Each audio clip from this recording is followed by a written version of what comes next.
What's up? Brandon Lilly here. Been on my ass for the last 5 weeks, post-op, going fucking crazy, and that's probably a gift and a curse. When I'm away from the gym, all I can think about is training, and all I can think about is all the things that I want to do and achieve and accomplish. Sometimes when you're in the gym, you have those same thoughts, but you're unable to sit back and have perspective on how you're going to accomplish those things realistically. It's kind of like Icarus flying towards the sun. You know, you're so close to the goals, you can almost feel them, and you just keep going, and you push a little too long or a little too far. And one of the things I've been trying to rationalize, understand, quantify, whatever you want to call it, for myself, I'm 13 surgeries in on my left knee. I know that the pursuit of the guys at the top is not going to be easy. I know it's going to be ridiculous because week by week, month to month, guys just continue raising the bar. And I was talking with my friend Evan yesterday, Evan Rutledge, better known as Girth Brooks 6 on Instagram. But we were talking yesterday, and if I can just repeat things that I've done in the gym or on the platform as far as the bench press, the deadlift go, and then get a small PR in the squat, I rank myself right back up there amongst the guys at the top today. That puts me over 2,300 pounds if I can just replicate the squat and the dead and put 7 pounds on my competition squat. So, I'm not dead. And I keep telling myself that the pursuit of these numbers, I'm going to give myself X amount of time. I'm going to give myself this amount of time to get there, get right, and chase those guys. But the thing about it is I'm not chasing anyone else. I'm actually chasing myself. I'm chasing what I believe in my heart is still there and fully capable of. And that's when I come up with this, question of why do I train? Why do I do what I do? And I saw something that Greg Panora posted yesterday that, Greg and I see eye to eye, just like Swede Burns. We all three see eye to eye, and that's why we do the Reclaiming Real Strength tour. We have very, very similar beliefs. The training ideas might vary slightly, but when I look in those guys' eyes, we always have this thing that we talk about at the seminars, where if you put us in a room by ourselves and said, who's the strongest guy in this room, or who's the strongest guy at this seminar, every single one of us would say myself, because you're not going to say that you're better than me until you prove that you're better than me. And that's not an arrogant statement, in that, it's not a cockiness. It's a cockiness or an arrogance that you have to have if you want to compete at the top level. And I continue looking at myself. I continue looking at the risk versus the reward. Listen, the risk is not under the bar. The risk is sitting the rest of your life on the fucking couch doing nothing. That's where the risk is. The risk is to stop choosing to live and push the limit and know that you gave every single thing that you have. The reward is getting under the bar no matter how much it hurts. The reward is getting under the bar when every single person in your life says you're crazy, says you can't do it. The doctors say, I don't know if I'll operate on you again if you come back in here. But you keep going. That's the reward. The reward is to continue to fight. I mean, people mock me all the time for the statement of there's no weight class in the jungle.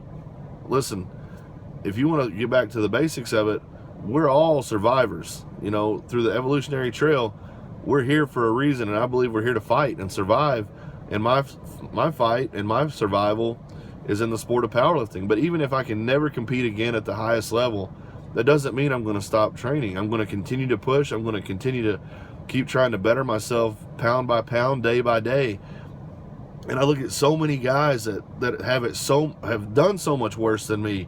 Louis Simmons, and you list all his injuries, and you look at Chuck Vogopol, and you look at all his injuries. Matt fucking Dimmel died to be the best in the world.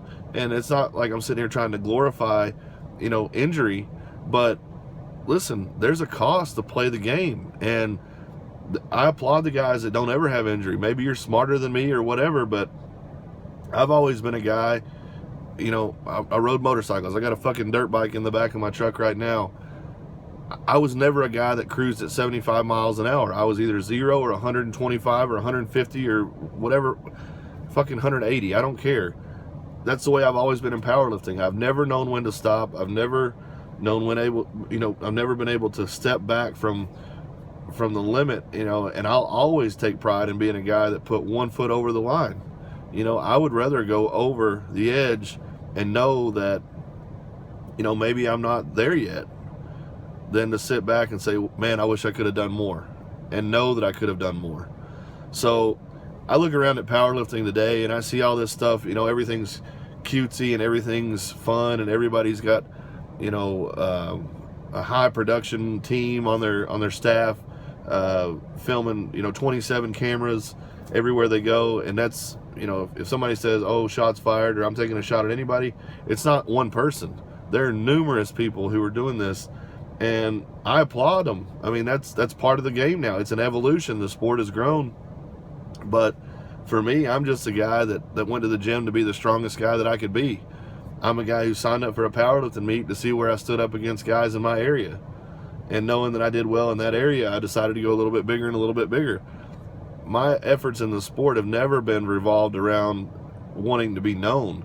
I wanted to be known and respected because of how strong I was, not because of anything else. Not because I was good looking or had tattoos or did anything. I mean, I wanted to be known because I was one of the strongest guys in the world. And I think that's what everybody should strive to be. And if you're not pursuing strength in the sport of powerlifting, and you're pursuing viewership, or you're pursuing sponsorship or any of that stuff, it all comes with strength. You look at the strongest guys in the world, there's some of them that aren't getting the respect that they deserve. I'm left amazed at that, But I can tell you this: if powerlifting as a competition were to die today, all the sponsorships would be gone, all the, fame, and I say fame like this, were to be taken away. I know the guys that would still be lifting. I know the guys that would be tucked away in a gym somewhere, killing it. One of the guys that I look up to, in the sport, in multiple sports, is Billy Mimnaugh. He's a guy that I've butted heads with. We've disagreed on a lot of things, but there's a mutual respect. I hope I say mutual respect between the two of us, because I see that guy, and I mean, he will literally die trying to be the best version of Billy Mimnaugh under a barbell or on a stage that he can be. And for me, that's something that I've always looked at and I've always admired about the top guys that push the envelope. Billy will never ever be a number one guy in bodybuilding now. He's shifted to bodybuilding. He was never a number one guy in powerlifting, but that didn't stop him from giving everything he had and making sacrifices and pushing to be the best. I mean, he's still pushing today, and every time I get a message from Billy and he's like, man, I'm glad to see you still kicking ass, that's better than a trophy. I mean, getting the accolades or trophies or whatever, it doesn't matter, but getting respect from people who've actually walked the walk, that's what it's about. And if you're not one of these people that's striving to get respect, what are you really striving for?